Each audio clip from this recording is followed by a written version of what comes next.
alive. Some people are not alive elsewhere. So for me, once I make it in the morning, it is well. There are times that you haven't eaten, but you still say it is well. It is well. There are times that you have given out all the money that you have, but you still say it is well. It is well. Yes. The steadfast love of the Lord never ceases, and his mercies never come to an end. They are new every morning. Also, thank you for joining us. Ibrahim Al-Hassan is in the studio. Our MP. Alaji. Lantam. Well, why don't you introduce him as a Muslim cleric? He's not a Muslim cleric. You are a man of the collar. Rightfully ordained. He's my Muslim cleric. Okay. He's not been ordained as an imam. So, you know, or a sheikh or a malam or anything. Have you had him giving you teachings from Islam? Oh yeah, he's very well. That he's more than a cleric. Alaji. Yes, morning. How are we?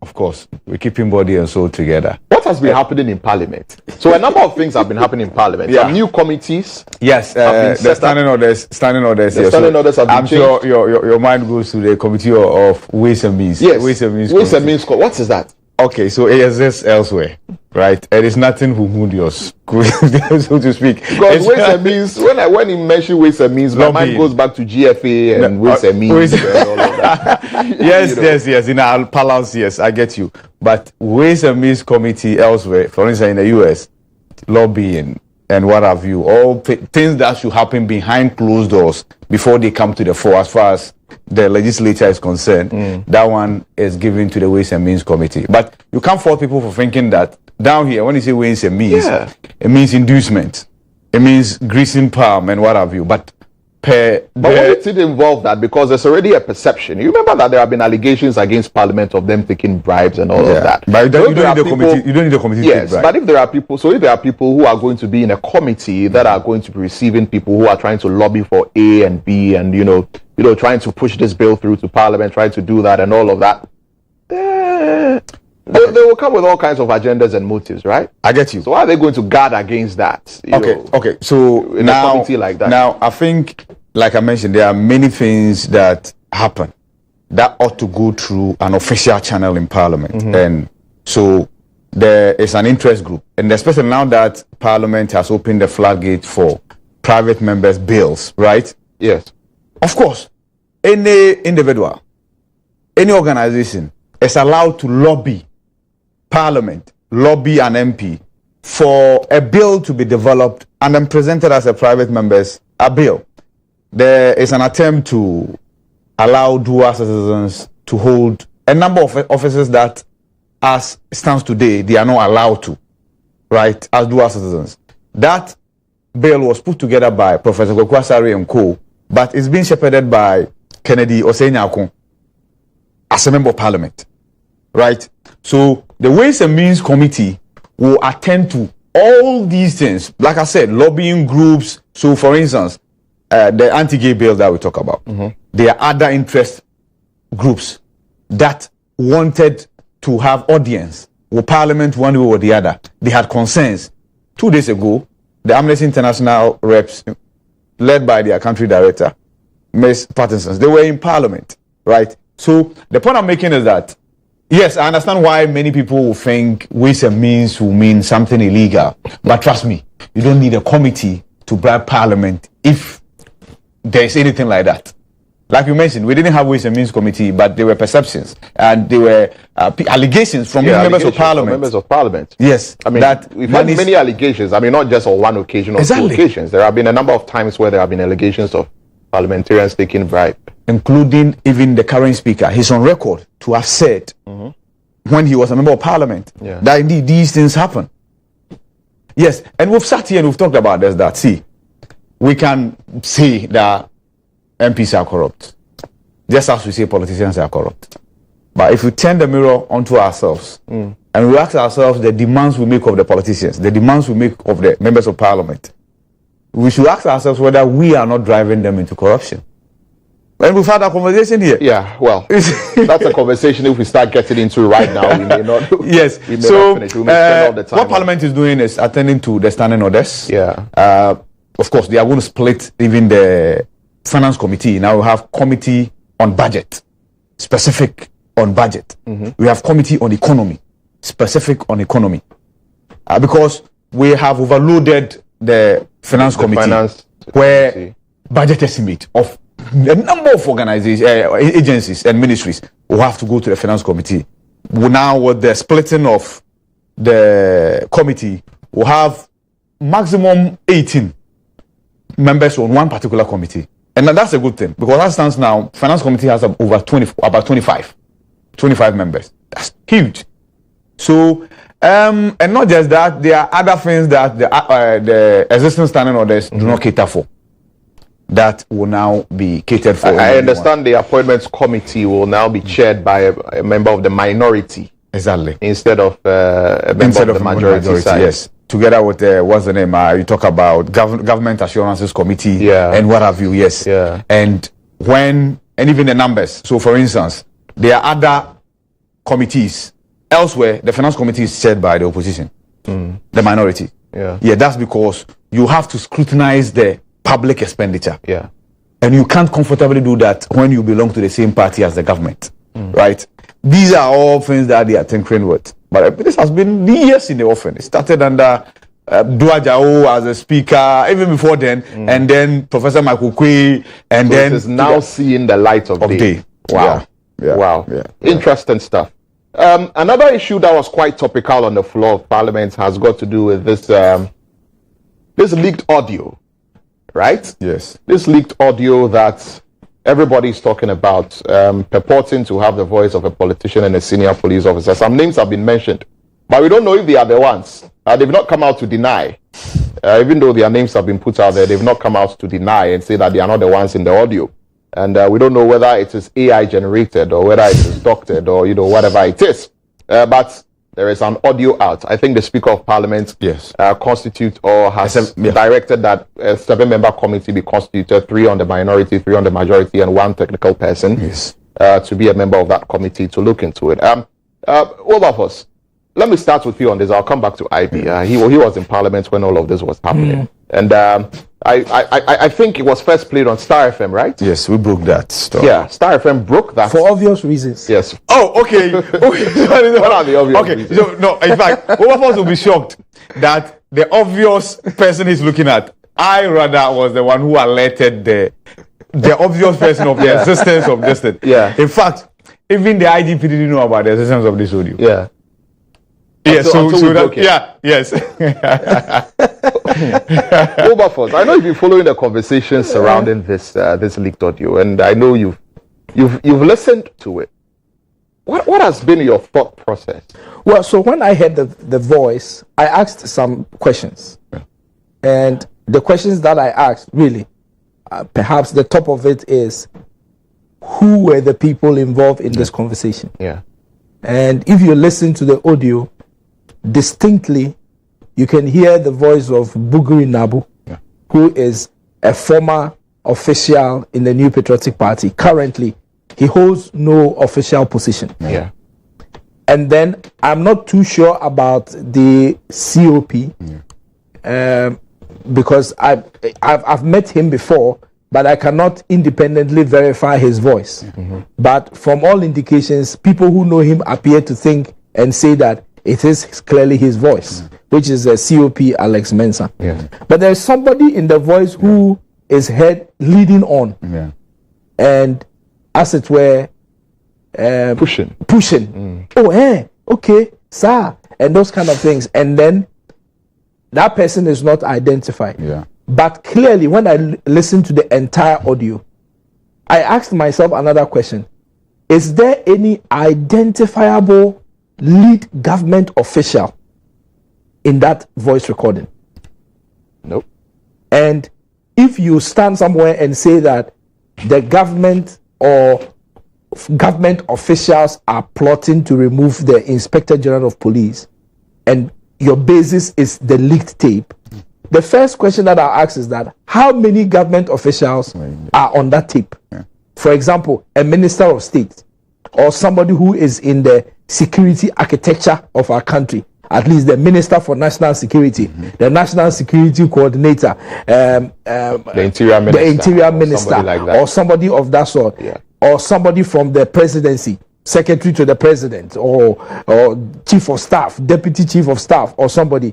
Then if we're able to identify any of such high-profile officials who are, for all intents and purposes, decision makers in our country, you understand, or for that matter, connected directly to the appointing authority, then I will say that, okay, there's really a conspiracy.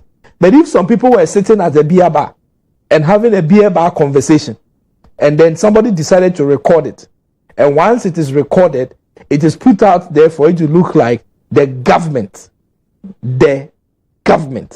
is plotting to remove a certain Inspector General of Police, who, by the way, was appointed into the space by the same government.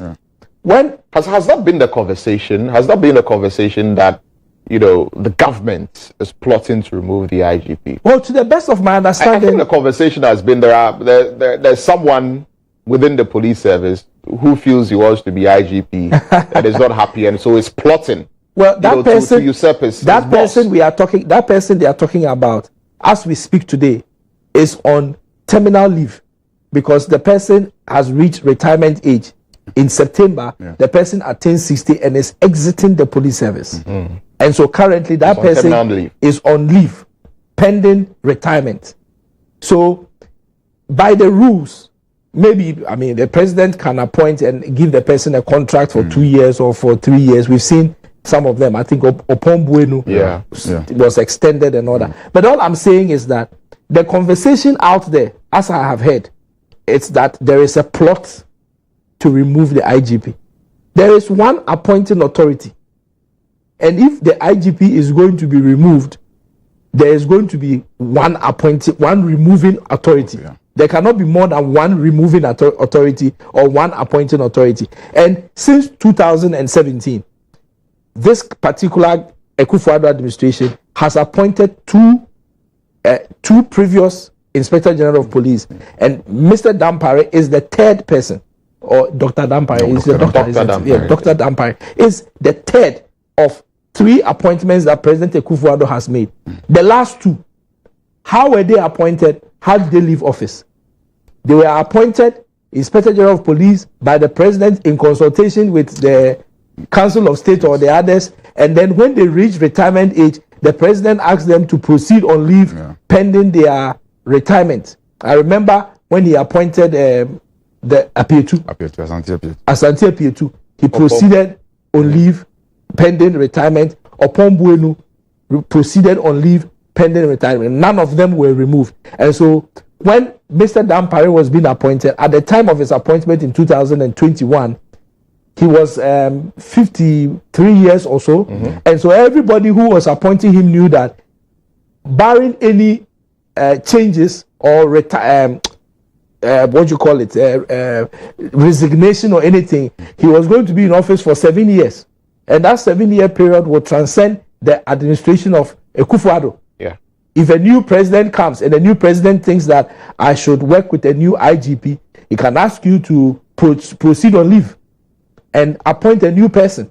But Mr. Dampare's office, if the pattern is anything to go by, he has going to be in office for 7 years. He has already had 2 years of that 7, which means that he has 5 years ahead of him. So I had a problem with the communication that has been going on, because the basic questions that I will ask is, this leak tape, who are involved? Are there government officials? If we say there's a plot to remove him, the removing authority is the President of the Republic, because he is the appointing authority. And even when it comes to the removal of removal of an IGP from office, we need to go back into the law. Is there a procedure for a removal of an IGP? Yeah. We need to follow that procedure if you are going to remove the person. The law is clear that if you are in that kind of public office and you attain the age of 60, you go on compulsory retirement. The Chief Justice of our Republic has retired recently in Hawaii because he attained the age of what? 70. And he had no options than to leave. The president brings in a new person. So we have given to ourselves laws. And some of these things, when they come up, we should be mindful of the fact that what are the laws governing this process? Can the president on his own decide that he has just taken the IGP off and then is bringing a new person? Unless maybe the president thinks he has need of the IGP in terms of the IGP Dampare in another space, which will be beneficial to the country. So he says, leave this space and COP Tiwa, Mamiya Tiwa Adodankwa. As we speak today, she's still a COP, but she's not serving directly in the police. She's serving as a commissioner of police, but in a different capacity at Iyoko. She has not stopped being a police officer. The benefits that accrue to every commissioner of police still accrue to her, and she will not take double salary.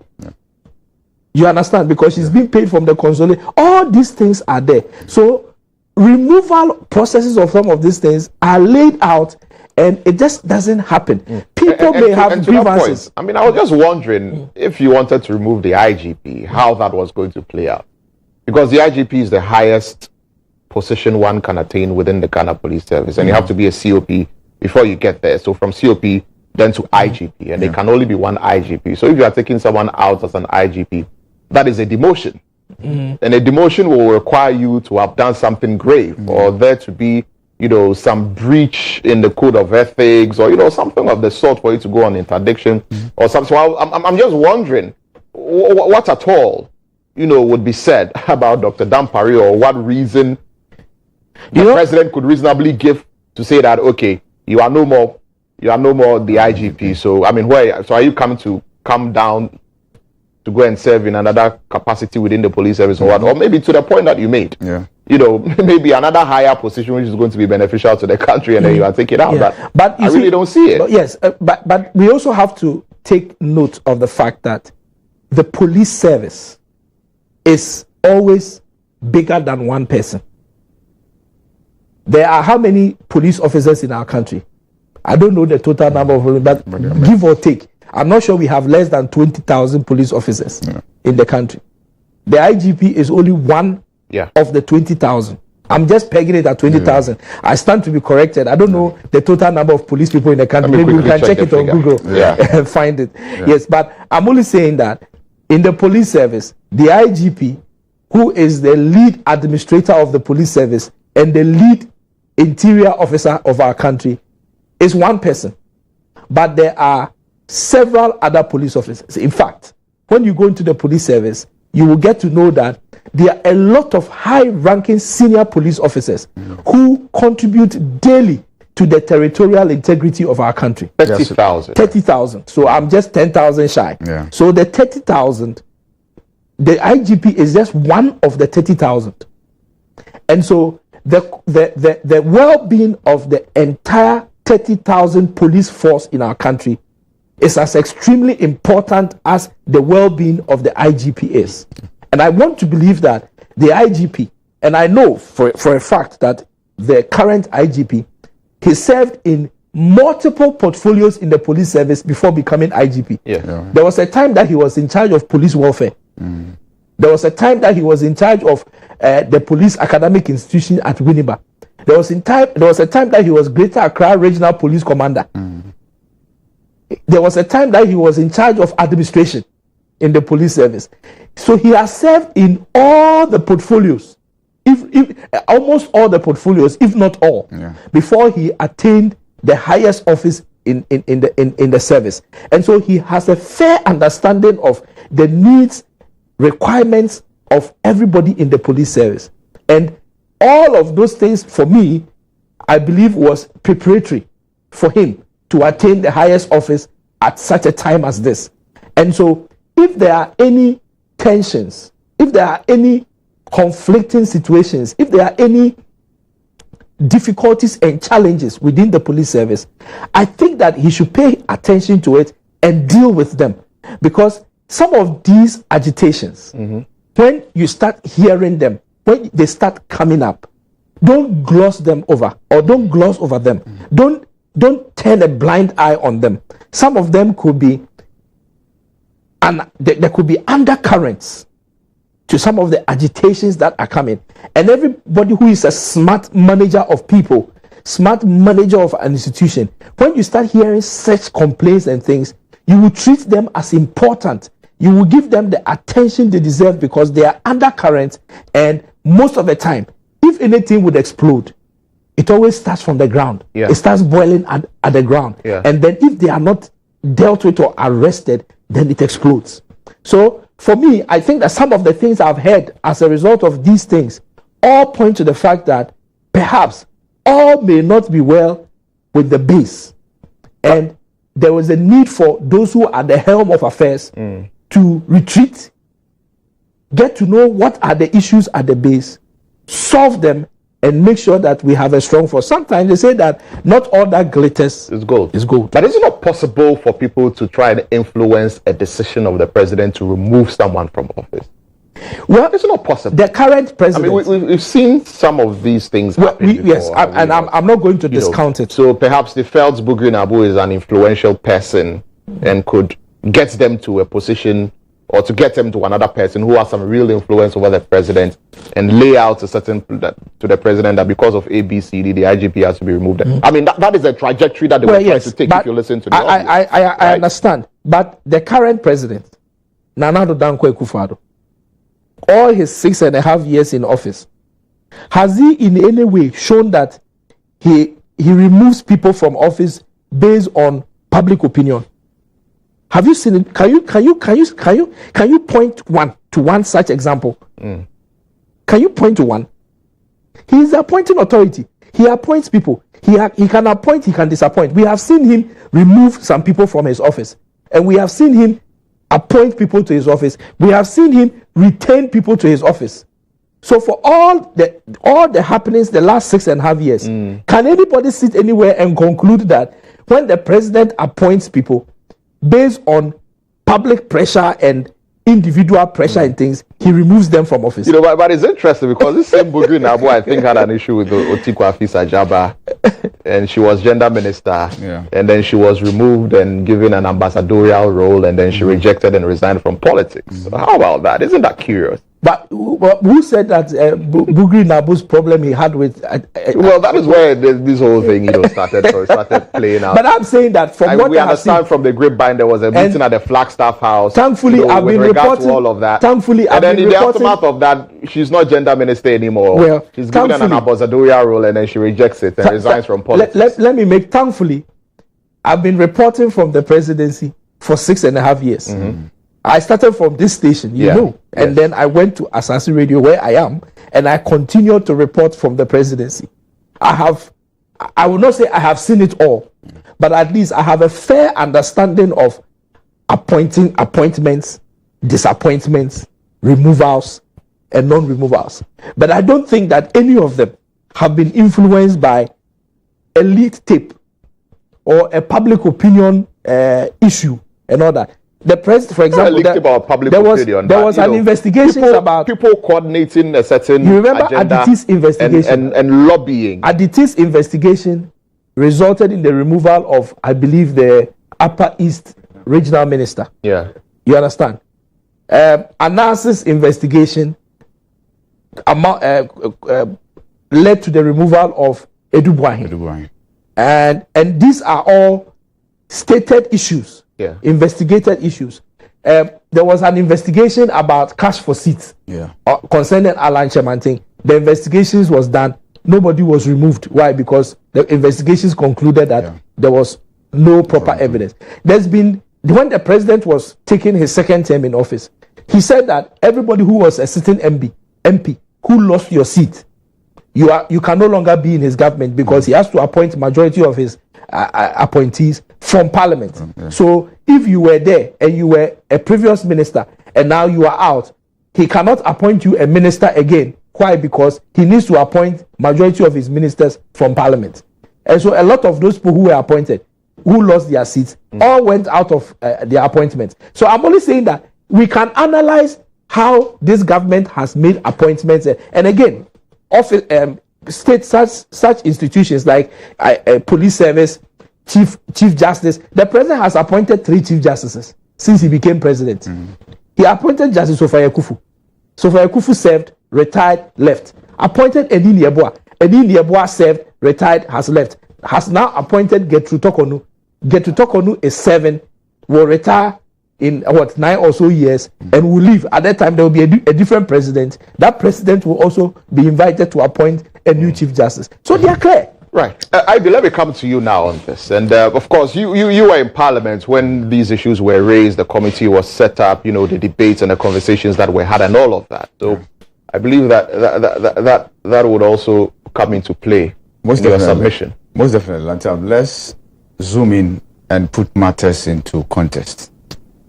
What were the things said in this leak audio tape? Both of us is right in identifying the players, and that's right. Allegedly. No, when you listen to the tape, you don't have to put 1 and 2 together to identify Buguri Nabu. But he mentions, allegedly. Listen to me. He mentions on the tape that as a former Northern Regional Chairman for the NPP, that's one. The third policeman, whose identity is yet to be known, at least by us, because from the audio, we know his identity from outside, but from the audio, we are unable to tell his identity because he never mentions his name. References a story that has been done from an interview granted by Buguri Nabu that if you're an MPP delegate and you don't vote for Bawumia, then you hate Northerners. It is referenced in this conversation. Who else uttered these words if not Buguri Nabu? That's the point I'm making, that from the tape, Buguri Nabu's identity is established beyond reasonable doubt. That's one. Then there's a certain commissioner of police who identifies himself in the audio as Commissioner Mensah. That one is also in the tape. Commissioner Mensah. So you line up the commissioners and find out whose name has Mensah in it. And people have done that and have drawn a conclusion. Then in the tape... Is he the only commissioner with Mensah in his name? Exactly. I see. Now, let's go to... There are so many police commissioners. There are very few commissioners. Yeah. So then you go to another constituency that was mentioned in the tape, Bekwai. And the third man, whose identity was not revealed in the tape, talks about the fact that the Commissioner Mensah was to enter Parliament on the ticket of MPP from Bekwai, because Joseph Osei-Usu, the first deputy speaker, who is a member of Parliament for that constituency, is bowing out. And Joseph Osei-Usu has told us on record, on this show, that he's done with public office. He's bowing out. Now, find out which Commissioner Mensah is from Bekwai, and which Commissioner Mensah has been making donations, and these stories are replete on the internet, in Bekwai. That's how you do the analysis. Now, let's get to... Yes. So that's to all of those who are saying it was AI generated. Oh, yeah. See, how can an AI generated audio have within it an individual receiving a call from another party and speaking to happenings from the MPP primaries, internal primaries, to being wished Happy Father's Day, to talking about other things that are not necessarily related to the subject matter being discussed? Come on, you have to be belittling our intelligence to come to that conclusion that this AI generated. There's also even ambient noise, because I've heard some security analysts say, when you listen to the tape, no one will tell you that this is not documented. And then the setting of this is a real conversation that happened. But then again, there are investigations. Oh, no problem. Then we'll get there. We'll get there. Anything can be done. Right? No. That's what they are saying. There is a limit to what modern technology can do. No, but in our country, leak tapes, they are not strange. We are not strange to leak. Somebody went to an NBC program and recorded the entire party chairman, the whole meeting. And then the party chairman is standing trial, now former. So those things see, and it is in the interest of the politicians to come and say that it's doctored. It's their number one defense. From Osafu but in this case, no one has said it is doctored. Yeah, from Osafu Mafu to Samia Uku to many of the leak tapes that we have played and dealt with in this country. The politicians, it's a very convenient way of saying that it's doctored or it's been taken out of context. Now, what were they talking about? And the setting for this meeting is obviously Bukuri and Abu's residence. And that one is also evidently clear in the tape. That's where the meeting took place. Now, we have a group of police officers. COP Mensah identifies himself as a card-bearing member of the governing party, and that he was even before he entered the service. He never shies away from this and says that he was in the race to be IGP when he lost out to Dr. Dampare. He says that in the tape, and that even if he is not reappointed in the event that Dampare is removed, they must appoint somebody else who will do the burden of the party. That one is clear in there. And he references a number of things, including the Assembly by-election, and goes ahead to say categorically that Dampare will be fair as far as provision of security for 2024 election is concerned, and that in elections their mafia works. So you can't have an IGP who is fair. You cannot break the 8. Commissioner Mensah on the tape. So you will hear a senior police officer pledging allegiance to the quest of breaking the 8. It's there. Nobody has said a high-ranking government officer is involved in plotting to remove the IGP. No. Nobody. No. And if anybody says that, the person is wrong. What is, however, prominent on the tape is these people mentioning names of people they have engaged. So Commissioner Mensah says he has engaged the General Secretary of the NPP. He says he has engaged the National Chairman of the NPP. The second policeman says that he doesn't want to even see the IGP. It's in there. It's on the tape. So you have people mentioning other people's names. And if you want, tarnishing their image in the process. Says this, mentions the Vice President's name and says ABCD. You have the second man also saying that the IGP is leading a team of police officers who are engaging in extrajudicial killing. So said that in the tape.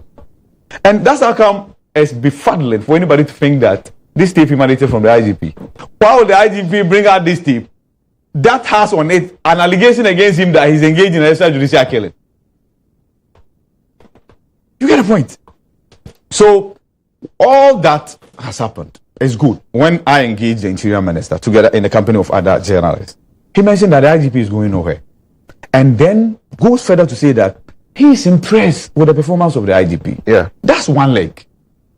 The fact that the IGP will not be removed doesn't mean that the content of the tape should be disregarded. Imagine, of course, and I know when I spoke to the team closer to the said Commissioner Mensah, I was told that in September he's going on retirement. That's a fact. The fact that he has also not been coming to the police headquarters is a fact. But can he even come to the police headquarters? How are they going to be able to work together? Because I've seen the said Commissioner Mensah at public functions in the company of the IGP. Because like you said, from COP, you go to the IGP. There are very few of them. In fact, it's the COPs who drive police vehicles with single numbers, or sometimes the numbers less than 20. GP1, you see 2, 3, 4, 5, 6, 7, 8, maximum 20 thereabout. Yes. So that's how it's according to their ranking. Exactly. GP1 is the IGP. Yeah. You get it. Good. So the point I'm making is that had it not been that he's near retirement and he will not show up, how will the IGP, for instance, be able to work for him? What has this done to unity at the top hierarchy of the police service moving forward? So therefore, there's a need for an investigation to be done. And that's how come Parliament has decided to get involved. The Speaker yesterday set up a 7-member committee, even though the details are yet to be finalized. But of course, there are terms of reference. Just find out the authenticity of the tape, identify the said officers, scrutinize the content of what they said, and then come up with your report.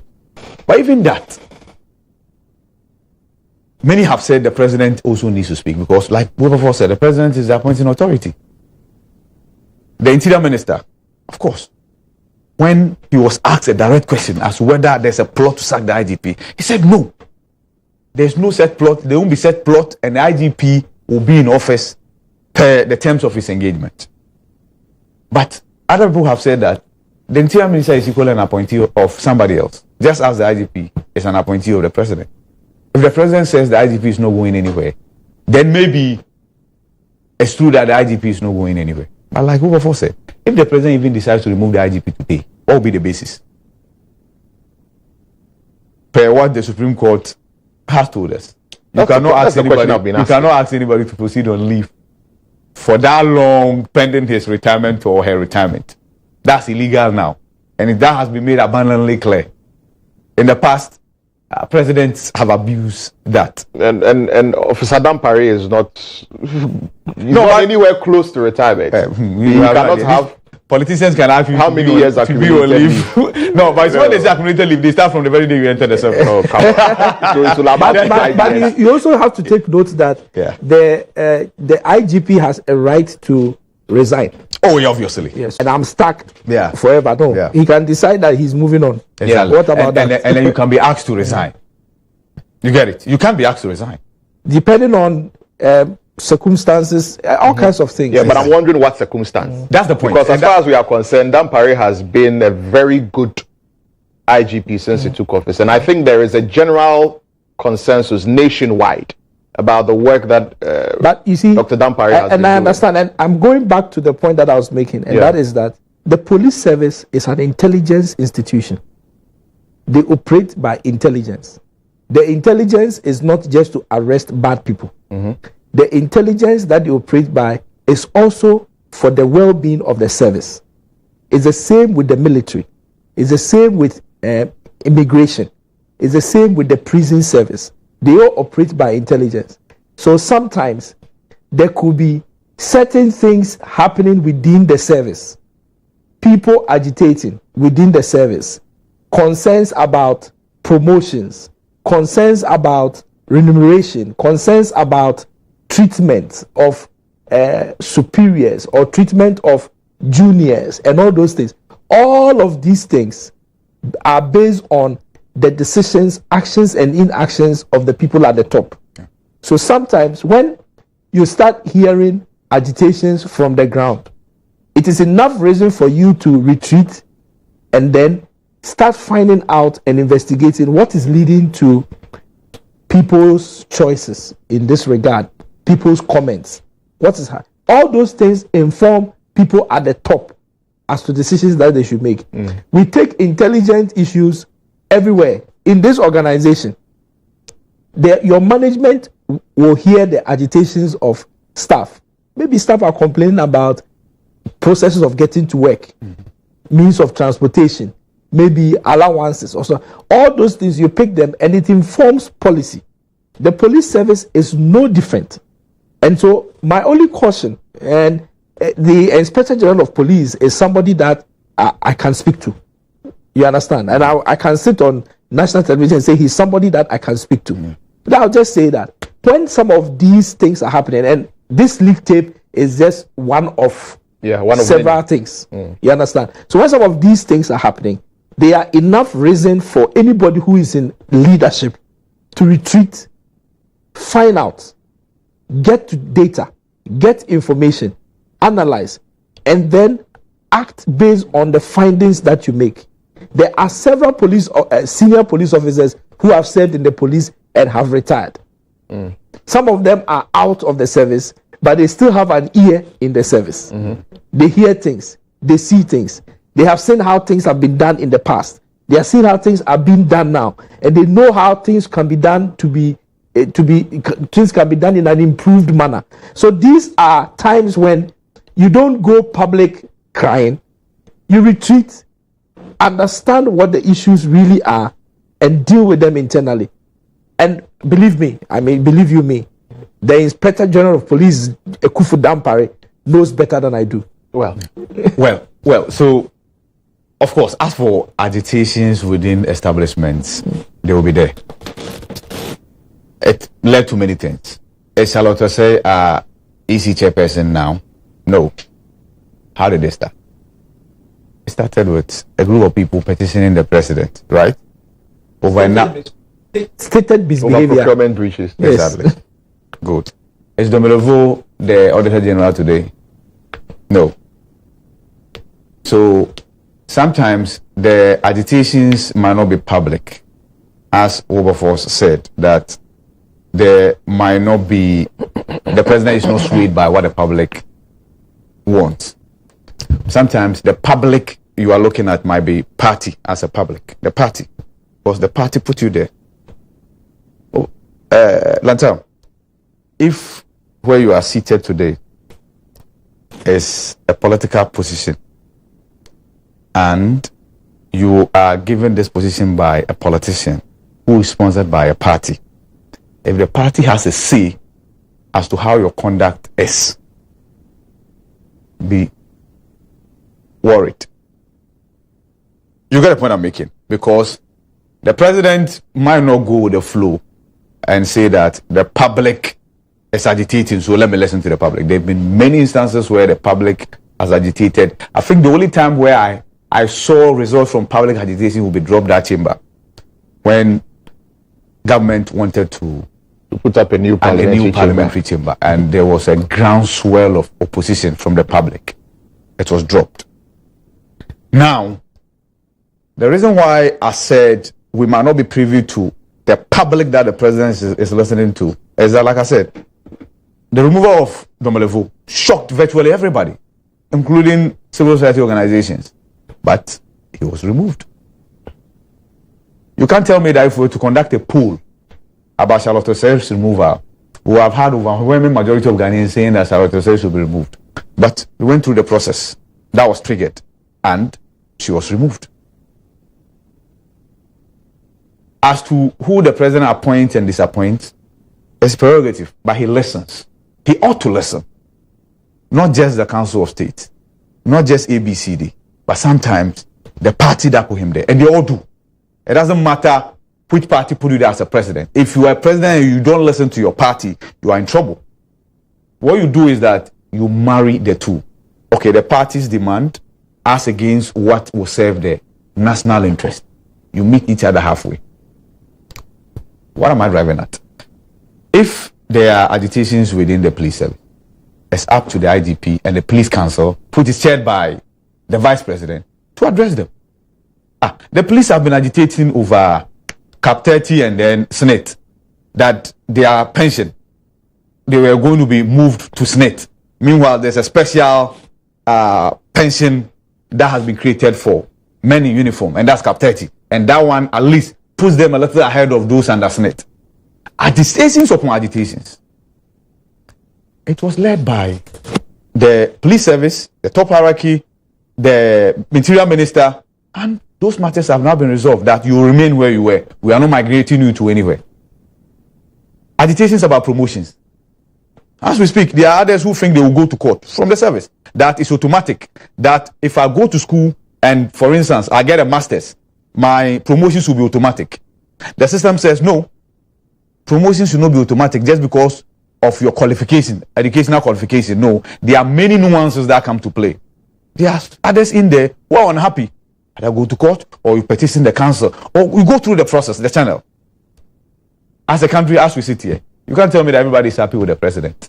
But we have to wait until it's 2024 for us to express our opinion using our term. That's one. The other one is what we are doing.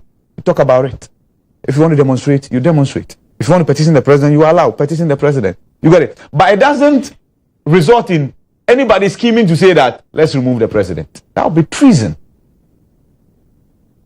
So, yes, nobody can say there are no agitations in the police service. Nobody can say there are no agitations in the army. Nobody can say there are no agitations in the prisons. But are those agitations enough for you to say that the head must go? What I think ought to happen is what the Interior Minister has done. That assurance is important, because I've heard less than 2-3 months ago, the president praised Dampare. Yeah. In Asim North, I heard Johnson Asiri Nketi, I was there, not that, in his mouth, saying that they are happy with what Dampare is doing. Somebody will say that in politics, when the opposition is happy with you, you are in trouble. Yeah, that might be No, in politics, when the opposition is happy, when you are an appointee and the opposition is happy with you, you are in trouble. But why are we saying the opposition is happy with this man? Probably because he's doing the right thing. Yeah. But the IGP's position is, even though there's an appointing authority, when you get into that office, it is a very independent. Yeah. It's independent. Yeah. So it's supposed to. So I think the bottom line here now is that we've been given assurances that the IGP is going nowhere. But you know that the IGP there himself. Are going to be investigations into the leak. But I quickly want to say that the IGP himself has also said that one of the reasons why he's been able to do all the things he's doing is because of the kind of logistical support he's getting directly from government. Yeah. Exactly. And it just tells you that it is hand go, hand come. Yeah. Because the government is ultimately responsible for ensuring the well-being of the police. And so for all these when I was coming here this morning, at the Cantonment Road, one police motorbike had to cross the road and stop the cars so that several police motorbikes pass because they are going to various duty points. Yeah. All these motorbikes, they were not purchased, quote unquote, respectfully, by Dampare with his pocket money. Of course, it was purchased by state resources. Yeah. So that the police can be able to do the work that they are doing. You know, so it's hand go, hand come. It is support. And look, if in the event that there's a change of government in 2024, and change of government as in change of political party, because there could be change of government but the same political party. Yeah. So in the event that there is a change, whoever comes will have to continue supporting the police from wherever the Kufuor administration would have left off. Definitely. When the Kufuor was coming, the police probably had how many motorbikes? Maybe 20. Yeah. When he's leaving, maybe he would have left them with 15,000. Mm-hmm. But when another person comes, we might have to lift it to 30,000. Yeah. So it's a continuum. And it must continue. Well, let's spend the next 5 minutes or so discussing what's been happening with the Binduri Senior High School. Currently speaking, they are at home. Yeah. Because they don't have food. The caterer is unable to cook for them. And so they've had to go home. Yeah. IB. Well, so yesterday we spoke to the headmaster on Morning Star. And it's heartbreaking. Because there are about 7 senior high schools, senior high schools. Mind, we are here because of there's a government policy that even day students should be given one hot meal. It came with a free SHS. So before this policy, if you were a day student, you either go to school with your packed food or you get your pocket money from your parents. And Ameria or Davi will be cooking and selling in the school. So when it's break time, you go buy and then you eat. Government says, no, I'm concerned about your nutrition as a student. So even as a day student, I'll employ a caterer who will then cook for you people. So one hot meal. This caterer in question has been cooking for 2 years without pay. And here I'm quoting the headmaster, Emmanuel Navros. This caterer has been cooking for 2 years. So last week, she said enough is enough. She has borrowed money from whichever source she can borrow money from. And she won't cook anymore. So consistently, the children have been starving, so to speak. You know, when you are used to something, right, and it's taken away from you, going back to your default setting is a challenge. Especially the Form 3s have now been camped in the school because the Awasi is 9. They will be writing the Awasi very soon. And what broke my heart was that headmaster saying that he will not blame the kids if they don't pass because they are studying on an empty stomach. And we asked him about the old students. He said they didn't get anywhere. Because this school, I think, was put up in 2016. He was appointed as headmaster sometime in 2019. So at least from 2016 all the way to 2023, right? That would be give or take 7 years. So the old students, those who graduated, should have now at least left the university, right? But he says they didn't go anywhere. That tells you, first of all, the challenge with teaching and learning in the school. And now it's been compounded with the fact that the feeding that they are no longer getting. So the students actually agitated. They went on route. They clashed with the school authorities. Calls were made to the school feeding secretariat, and the promise is that come Monday, that's Monday, next week Monday, the caterer will return. But did they have to take this? The shutdown, the partial shutdown. It sort of ties into the buffer stock issue, Exactly. because they've also not been paid. Yes. The arrears for 2 years. And they are the ones who provide food, to the secondary schools and all of that, the foodstuffs and all of that. And, how do we expect them to continue to do this for 2 years and we are not paying them? Exactly. Two front. Remember the caterers, even the school feeding caterers for the basic schools. Yeah. They also went on strike. And we are now thinking about whether to increase it to 1 city 20%. It has been done. That's what the gender ministry announced. Exactly. That So like there's a proposal to be to the finance ministry. Yeah. We are yet to find out whether the finance ministry has approved this proposal or they won't increase it. The point I'm making is that I think when people talk about we tweaking the school feeding, what's the name, the free SHS program, there's some of them. Honestly, I don't understand why these students should be fed. Somebody should tell me why there's that need. Because when we went to school, even DHS, as these students, were either buying food in the school or coming home to eat or packing food from the house to school. See, in special cases, no problem. You remember the policy for northern part of the country, because there was a deliberate effort to deny the people education before independence, because the colonial masters felt like there were some menial jobs that if you were educated you will not do. Those menial jobs should be reserved for the people from the northern part of the country. So they deliberately ensured that education didn't get there. When Nkrumah became the president, prime minister president, he felt that part of the country had lagged behind for far too long. So there was a deliberately targeted policy to ensure that education gets to the people. And that's how come people talk about the fact that people from the northern region benefit from free SHS, free education. Yes, the history was that they were not given access to education deliberately. And that's what you call positive discrimination. So now that we want to give you education, let's make it free, let's make it affordable, let's make it accessible. So you can then catch up with the southern counterpart. So if government identifies some poor communities and say, let's cook for the students free, why not? But now, if you are going to Achimota, your school, and you were a day student, you eat for free. Does that make sense to you?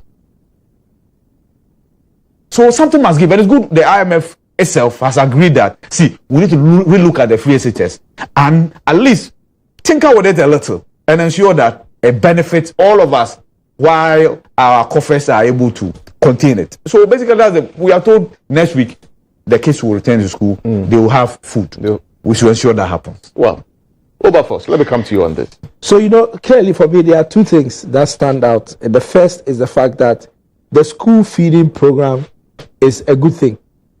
It's a good thing because our students are dependent on it to have food. And so we have to take note of the fact that it is a good thing. The second thing is that it is bedeviled with challenges. And every good thing in our current world always will have some challenges. And so I am not so surprised that the school feeding issue is having challenges. I think that these are challenges that should be addressed, or perhaps I should say can be addressed. And so all the important steps that needs to be taken to address them needs to be taken. The program, because it is a good one, and our children of our republic are depending on it to be fed. And if the service is taken away from one school, it can result in the school closing down. It tells me that it's so important that you don't have to underestimate it. Because quite frankly, we go to school to go and learn. We can't learn on an empty stomach. And so in the wisdom of the managers of our country, they think that give the child some food to eat. Once the stomach is full, he can sit down and concentrate and listen. Just that in my case, most of the time, if I want to learn and I eat, I tend out to sleep. So, but I'm only saying that the policy itself, there is every indication to show that it is an important policy, which, if for anything at all, must be developed and improved. And so the challenges that it is having right now should be a grounds upon which those who proposed it and are implementing it take a cue and to review it and to make it better. I'm happy that, okay, so I have to use the word advisedly, that it is not widespread, that several schools have closed down because there is no food. We have been told that it is one school. Yeah. And this is in which region? It's in the Upper East region. Okay. But for the lack of cooking, it's for 7 schools. It's only been doing that has been shut down because the students routed. Right. Okay. Yeah, so even if it is one school, it's one too many. Yeah. So now that we are saying that it is 7 schools, it's a matter of. It's the northeast region, rather. It's the northeast region. Yes. Okay. So I'm not. I wasn't too sure of which region it is. That's why I didn't want. But I'm only saying that I'm happy that it is not nationwide, and that it is reserved to a particular. Let's address this issue and let's make sure that it doesn't spread nationwide. Because you see, some of these things, when they start from one place, it will be a reason for other people to trigger. Because I'm sure there are other people in Ashanti region who are cooking and may not have been paid. Even in the Greater Accra region, there might be people who are cooking and may not have been paid. Yeah. So let's arrest the situation. Let's deal with it, because from all indications, the pointers are clear that this school feeding program is an important component of educating our children in Ghana currently, and everything must be done to sustain it. Right. This is where we'll wrap up the conversations this morning here on the show. We've come to the end of the week in review. We've still got some more conversations coming up, so do stay tuned in for that. But Ibrahim Al-Hassan, thank you very much for joining us. Always nice having you here. Ibrahim Al-Hassan is producer of the show GHToday. He's also producer of Morning Star on Star FM. He's our parliamentary correspondent as well. And he's also producer of State of Affairs on GHOne TV. Ibrahim Al-Hassan. Yes. Thank you very much for coming. You're most welcome. Reverend Wilberforce Asare is political affairs editor or political editor. Political and editor. Issues. Legal editor. Political and legal editor, Asase Radio. Reverend Osofo, thank you very much for coming. Well. Before we go, let me remind you about what Koa Mixture is doing for you. You know that your body has an immune system, which is your body's natural defenses against diseases. And once it's compromised, it leaves room for all kinds of diseases to attack the body, and you don't want that to happen. So get yourself Koa Mixture, boost your immune system, improve your general well-being. It's a great way to stay healthy. Get it at any pharmacy shop, any over-the-counter medicine seller or health shop. Notes that it's not good for pregnant women, lactating mothers, or children under the age of 12. And also note that this is approved by the FDA. Koa Mixture is produced by the Koa Research and Manufacturing Company Limited. So, if you want to improve your general well-being, look no further than Koa Mixture. Stay tuned. We'll be right back.